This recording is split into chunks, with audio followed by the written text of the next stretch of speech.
At least, I mean, what we're going off the bait. These can be 10-minute specials, if that. 8 minutes is alright. Just a little boy. Just a little boy, and in this episode we're looking inside the belly of the beast. Welcome back, guys, to Fog Entertainment, and funnily enough, that is the title for Season 2, Episode 7, is Belly of the Beast. Now, I was reading a few articles that praised this episode for continuing to pick up the pace in Season 2. I kind of disagree with that. I think the pace in Season 2 has been non-existent at times.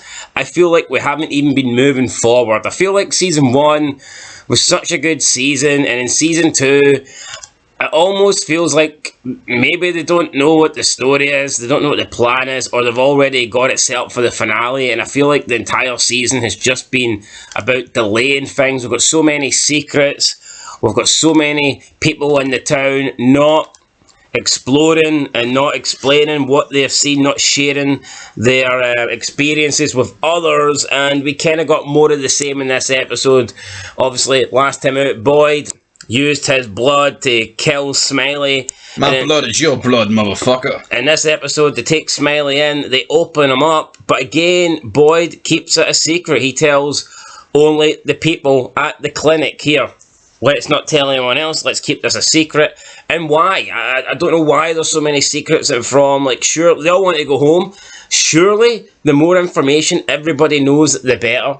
But it doesn't seem to be working out like that. They seem to be trying to tell each other as little as possible. And you can almost accept Victor maybe not wanting to open up into his past and talking about his experiences there, because obviously it looks like he's had a rough time and he's lost people, and I get that, but there's no reason for people like Tabitha and people like that to not explain, and Jim, there's no reason for people like them not to be talking about the tunnels that they found or the voice that they heard on the radio. I mean, none of this makes any sense to me. It's almost as if they don't trust each other, but they don't say that, so therefore we're not led to believe that.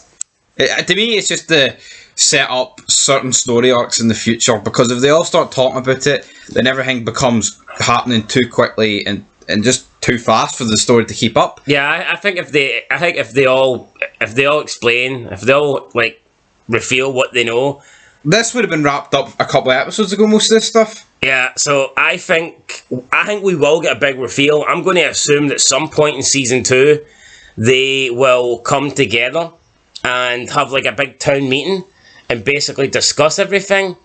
Maybe it'll be the finale, and that'll be like the sort of cliffhanger. Yeah, like when was the last time the entire like town came together? Yeah, has it ever really happened? I mean, I guess when they were choosing, and Jade got dragged, and he had to pick between town or colony house. Alright, that feels like the last time you had everybody. And even then, nothing was really discussed there. No, it was simply just the new people picking where they were going to live. But yeah, so in this episode, they bring Smiley inside, they open him up. Kenny is totally against the idea, he doesn't want to do it, he's paranoid. Kenny's rubbed me the wrong way, guys. I'm sorry, I don't know what's going on with him here. I mean, I don't really understand what they've got to lose. I mean, if the thing's dead and they're wearing gloves, then, and I get it, Kenny's like, oh, we don't know, we're bringing this evil thing inside, and it's like, well, it's dead, Yeah, obviously, right, we don't know, these creatures, it could literally come back alive. I get where he's coming from that aspect, but man, fucking gross it. This monster could be your key, your escape plan. And he's like, oh, burn it. And like, burn it to the ground tonight. Surely if we seen Boyd's blood kill this, like, don't you want to open it up? Don't you want to like examine it and see if we can find any sort of clues or weaknesses? I remember Kenny was on about the chessboard. They know we're defeated and they're just moving their wee bits around until they catch us. Well, mate, we need to defeat them. No, I mean these monsters are playing chess, got the queen, and everyone else is playing checkers. Aye, it's about time Kenny upgraded and got the chessboard. Kenny's got a full house here, and the monsters have a set of ones. Kenny's got a full house and he's afraid to bet. He wants to fold his cards. Boyd wants to go all in and Kenny just wants to fucking go all out. Yeah, so basically we get that. The episode is pretty much just Boyd, Kenny, and blah, blah, blah, blah, blah. The nurse's name, Kristi. They are dissecting the monster. Kristi's girlfriend is suffering from withdrawals. Kristi kind of just bluntly comes out and tells Kenny and Boyd that here, she's a junkie. She's a junkie. I don't think she appreciated that, but I mean, it was the truth. Kenny kind of walks out. He says he can't do it. He can't just be in there and potentially watch the person that he loves maybe die. And like Kristi is like, accepts it. And she's like, I'm here for you and all this stuff. And he's like, no, you're not really, because you chose her. And Kenny kind of walks off, and Kristi wanted him to come in. Yeah, well, what's going on with this whole love triangle thing? Either Kristi has to make a choice. Either this junkie is untrustworthy, and you want to be with Kenny, because it's like there's almost an element of like she's like half leading Kenny on, but like at the same time not really. But then like Kenny still thinks he's got like a 10% chance, but that other one's just Mara Lee's just shooting junk into herself. True, but then again, does it not look pretty poor on Kenny, where he's been like, well, you know what, if we can't be together, then I don't really want to know you, kind of deal. I know that's not what he's going for, like, but although to be fair, if Kenny came out and said he loved her, so if that is the case, he would need to have some sort of separation. It'd be impossible to continue to be as close as they were. Well, being Boyd's 6 and he's being this close, maybe that's why he wants to leave this episode. He keeps busting it. I don't want anything to do with this. Yeah, so he leaves, and then Kristi's like, well, fuck it, I'll go and do it myself. Her and Boyd are about to open him up, and then Kenny does come back, and I guess he's coming back, and they're a team now. But whether or not he wants to forgive Boyd, I guess we'll have to find out. So they open up the monster, and they come across like this yellowy goo shit. A lot of yellow goo. Yeah, there was. The body was weird though. Like we didn't really need her to describe it, but she did. Even though can Boyd and Kenny not open their eyes here? Do they not know what a normal like human body looks like on the inside? Everything here was shriveled up. Looked like it had been dead for a long time. Yeah, Kristi is shocked because she doesn't think it's possible. Like all the organs are basically not working, they're not functioning. But I mean, like I'm not exactly sure what she was expecting, because it's not these things like aren't fucking. They're not human, so like I don't think the human organs not functioning and not working properly and being pretty much dead, I don't think that's a massive shock. Yeah. If anything, that tells us, like, here, they used to be humans, and obviously they're not working anymore because they're in, like, you could maybe say they've turned into these creatures, and therefore they couldn't change their insides, rather their insides have just died. Like, when pretty sure on the strain, did not try dissecting a vampire, and it was pretty much the same kind of thing. All the organs were... But they were like, yeah, they were there. They were there, but they're not like... But there was no organs. Aye, like the human organs were like basically they were there, but like they wouldn't work. They were dead, past their prime, sell by date, done. Sell by being and gone. Yeah, so that kind of happens there. That was mainly what happened in the clinic. Marielle just basically kind of sat here and.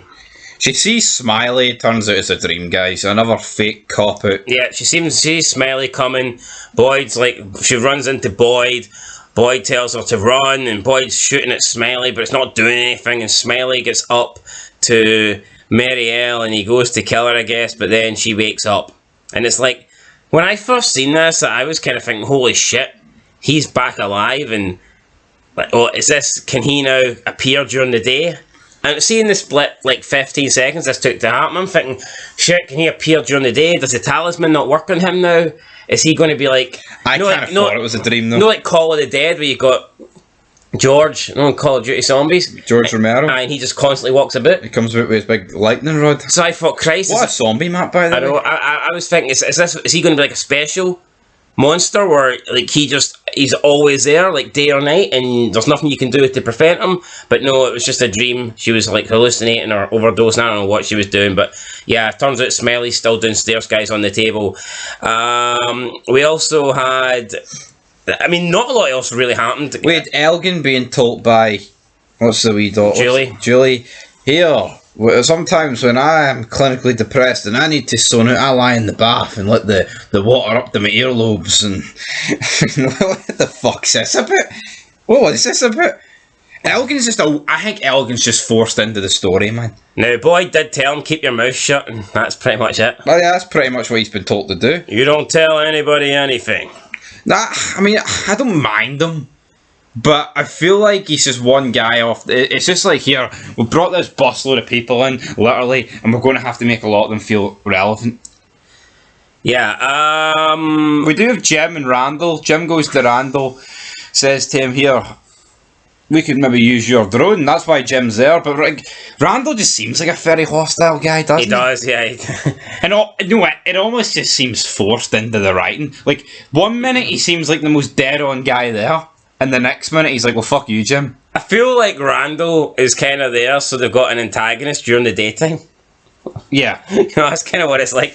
No, but like not Travis, Jim's like, thanks Randall for the whole situation in that house. Helping me go after my wife, and then Randall's like, no problem. Then like the next sentence is, well, it didn't fucking matter, mate. You got Tom and the other guy killed. Like, what a dickhead thing to say. So yeah, I mean, it's not really fucking what's his name? Jim. It's not Jim's fault. Like this entire house collapsed on him. But yeah, they're working together. He wants to use his drone to see if he can try and get a signal, see if he can start communicating again. And Jim explains to Randall that he thinks it's a game. He thinks they might be being tested. It's like a challenge. It's an experiment. And then Randall asks the big question, don't you think anybody here is in on it? Which I think is a fair question for Randall to ask.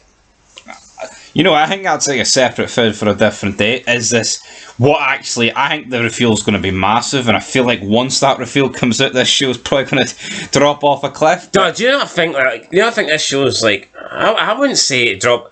Do you not I think if they don't get the reveal right, it can drop off a cliff. But I mean, you say once there's a sort of reveal, the show's going to die. It's not going to die. I think we need a reveal. You think as soon as a reveal happens, that's no point having the show. No, we need a reveal, but it needs to be good. If the reveal's terrible, then the show may as well just finish right there and then. It's not an experiment, man. It can't be. These things people are getting killed by these things. I know Randall, right, we're not going to go into episode 8 too much, but he seems to think that nobody's actually dying. People are dying. Hold on, you say that as if governments wouldn't do experiments where people fucking die?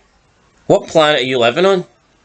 No, but he seems to think that all these deaths are being faked here and they're not... that's what Randall thinks? So you're ruling out the fact that it could be an experiment? I don't think it could be an experiment. So you don't think governments would do experiments that kill people? Of course they do.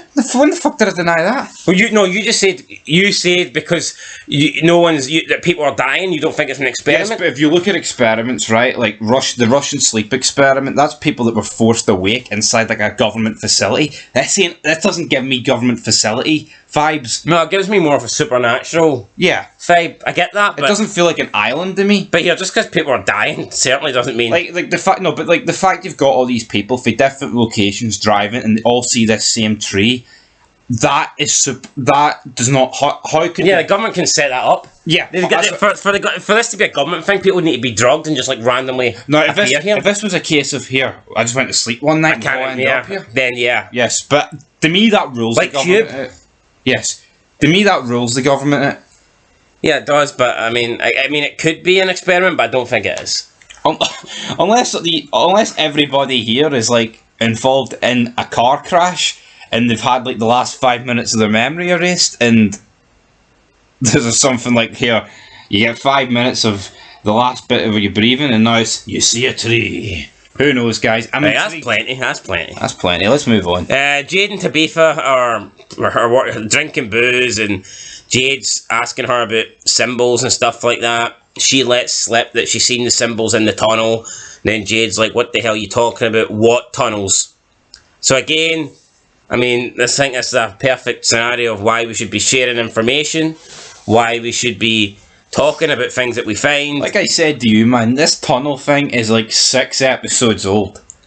It's like, you don't know for sure, but destroying that tunnel could like wipe a lot of these monsters out, potentially them all. I said that, block it, put it on fire, do something. And the fact that she hasn't brought this up, it's almost show destroying.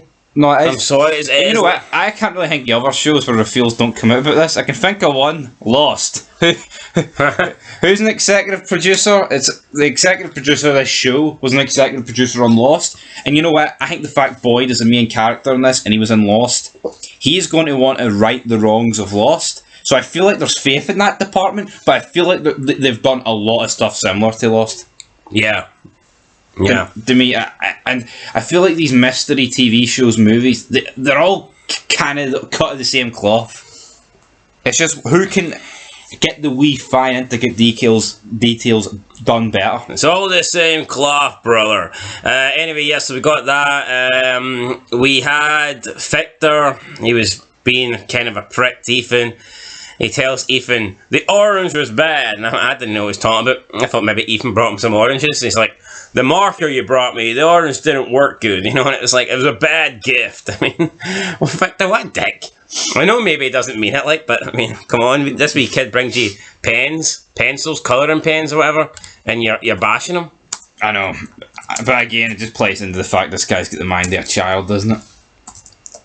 Yeah, Ethan thinks that, I think they talk about the trees or whatever, or the leaves are falling off a tree. Ethan says that change is good. Victor says that change is never good in this place. I think we also got the reveal in this episode that Donna found out she was pregnant. Donna's not pregnant. Aye, well, I can't remember the woman's name. Fatima, there we go. But this, you know what? This is another key reveal. She says it was impossible for her to get pregnant, and I've said this from the beginning. People are healing faster here. I mean, look at Ellis. He get fucking stabbed and he's up my butt. Yeah. Ethan, his mum was like, "Here, that's healing awful quick," and it's the exact same thing in Lost. The island in Lost cured you of all diseases. People who had cancer, it just went away. So, I mean, maybe this is similar. I just wish that is something that people would actually catch on to. And another thing, Victor was talking about the leaves falling off the trees, and he says that's never happened here before. I'm pretty sure way back in season 1, Victor revealed the fact that the trees were getting closer to the house. Colony house, yeah, but that or whatever, and that's not been brought back up since. Surely the trees getting closer is way worse than leaves falling off. Now, will that get brought back up? It has. Victor stopped measuring the distance between houses and trees. I felt like that was like something intriguing when it originally, when you find out that he's measuring it, and then he reveals to Ethan that, you know, the trees are moving in, and he says that it's moved in 4 inches. That definitely feels like something we should be talking about, but for some reason it's not been brought back up, so whatever. Boyd would just say, just some other time, player. Yeah. I don't want to speak to you. I mean, that is, I think, pretty much it from the whole episode, and then we go back to Elgin. Elgin and Ellis. Two names that sound too similar, in my opinion. Elgin is trying the whole bathtub thing. By the way, him and Julie seems to be like flirting. I don't know if we're going to have a romance there or whatever. I mean, maybe. Well, maybe not actually, because Elgin is in the bathtub and he's laying down. His ears are close to the top of the water, and he's like listening to the bath water. And then this like figure, and I'm sorry, but like the graphics here, or the CGI or whatever this was, this looked terrible. I'm not sure what this figure looked like, or who it was. It looked like a fucking dead Fatima. Like a Walking Dead Fatima, like. Yeah, I just don't understand who it was supposed to be. It was like a weird dress on as well. And it's like, they were making this like weird, crazy kind of laugh thing, and the camera was very shaky. And this is a very weak ending. It was poor, wasn't it? And at the same time, it's like, when I seen this, I just thought, that this is a cop-out. This isn't him actually dying. This is going to be like, so he's going to get saved next episode, or it's going to be another hallucination or another dream or something like that. And right enough, that's what happens, guys. No spoiler alerts, but yeah, Elgin's still alive. We will discuss that more in episode 8. But this is our review for episode 7. I thought 6 was a step in the right direction. I think 6 was one of the better episodes we've seen in a while. I don't agree with people saying it was the best episode of the entire series. But for me, this one was a bit of a downgrade. I felt like the majority of it was simply Kenny debating with Kristi and Boyd about if we're going to open up the body or not, and I felt like that took about 15-20 minutes too long. I'll praise this show. I feel like they do good at dragging episodes out. Well, they do, but I mean, I don't know if that's a good thing or not. Yeah, I don't think it's a good thing. Like, I think there's some shows like pacing where, like, this whole body getting dissected could have happened before the fucking intro. Honestly, it could. Yeah, no, it definitely could have, but it actually dragged out into like pretty much half the show. Yeah, and I just feel like half the episode. So Kenny's just turning into a bit of a nagging bitch for me. Yeah. I get it, his dad died and he found out Sarah did it. And again, where is Sarah? Wasn't he in this episode? Missing for 2 episodes in a row now, and I just don't like that. I feel like the fact that we're confined in a small town and there's not that many people to begin with, there is zero reason for someone to miss an episode. Yeah. Especially an important character. Like, see if Dale misses an episode, then so fucking be it. Yeah, exactly. Dale's just sitting in a room. But and that's another thing, Donna says to Dale, you have to stay in there. So basically, the bus driver wants Dale to leave or whatever, just like Dale wanted her to leave. I don't see how that's fair. If it's not fair to kick out the bus driver and Elgin, then is it really fair to kick out Dale? Dale nearly killed Alice and he's on about, these guys might be stealing, they need it. Fuck off, you stupid, decrepit old hippie bastards. Fuck off. So, Dale has pretty much just been locked in a room the entire time. Like, guys, that's it. I mean, it was... I'll give it a 5 out of 10. It was alright. It was your bog standard From episode. Come on, Harold. You haven't been dishing out the likes and retweets since we started bashing the show a wee bit, so fucking... How about you just tell the directors to sort their act out? I'm gonna go in and kiss his ass. I'm gonna say episode 7 was 10 out of 10. Loved it. And he checks the review. You bastard. You're a liar. Anyway, guys, I said a 5 out of 10. What are you saying? I'll say a 5 too. You copy me straight in the middle. I just don't see... Like, it was just a filler episode, man. Filler, guys. 3 episodes remaining. We've already seen episode 8. The review will be out in the channel shortly. And then we are remaining just with 2 episodes left, 9 and 10. I've got a feeling the last 2 episodes will be good, though. I feel like there's a lot of stuff that we need to reveal. And I feel like it is going to be revealed. For me... They've dragged it this season enough. I don't possibly think the things... I mean, there's things that they found out last season they haven't even spoke about this season. I don't possibly see how that goes in to season 3. They can't go into season 3 with Jim still not revealing to anybody about the voices. Boyd doesn't know. I know. Boyd doesn't know about the radio tower connection in season 1. And what about the lighthouse Boyd scene? With the light? Hasn't brought that up, Bennett. That's probably where they're talking to them. Boyd doesn't know about the tunnels or anything like this. These things have to be discovered in the next 2 episodes. Now, I personally would prefer it to happen in episode 9. So that we've got a full episode to... I hope they don't wait until, the end of season... To the end, the final episode of season 2. And then there's pretty much no time to, discover or react to what's happened. And the way it's going, I can't even see anyone that big being killed off. It's another thing. I felt like season 1, I felt like there was a risk at everybody dying. Yeah, in season 1, I felt like every episode people were at risk of dying. I just don't get that in season 2. And I'm not saying every person that died in season 1 was a big character. There weren't, but I feel like there was more deaths pretty much in every episode. Father Cantry set a precedent, and I was like, that means everybody's on limits. Nobody's off limits. You mean? And now everybody seems like they're just no, man. I said it before. I'll say it again. I think the fact it got renewed for a season 2, they've kind of took the foot off the gas and like, yeah, we need to milk this a wee bit longer. I believe season 3 is currently in the works, so we'll see what happens. If you had to go with one person dying right now, who would you go for? See, I mean, the Matthews family, I mean, there's a lot of people there, but I don't think they're going to... Jade's too good. They're not going to kill Boyd. I mean, I said Kenny's got a lot of... I might go with Kenny. I was thinking Kenny. I think Kenny, because the way they've just portrayed him to be, man. I'll go Kenny. Who you going, Kenny? It's a go for Kenny. Who killed Kenny? I'm thinking Kenny. I am thinking Kenny. Anyway, guys, it's Kenny. And you know what? I'm not saying it wouldn't be sad, but he has pissed me off a lot recently. I just don't see it being Victor or Donna. No, there's a lot to do with Victor. Maybe Randall, but is he big? I think Randall will die. I think Randall dies next episode. Episode 9? Yeah. Not episode 8, mate, we'll refuse that. Episode 9, I can see Randall dying. Or in the finale if he makes it that far. But yeah, we'll see what happens, guys. Catch you in the next one. Thanks for watching. See you later, and peace.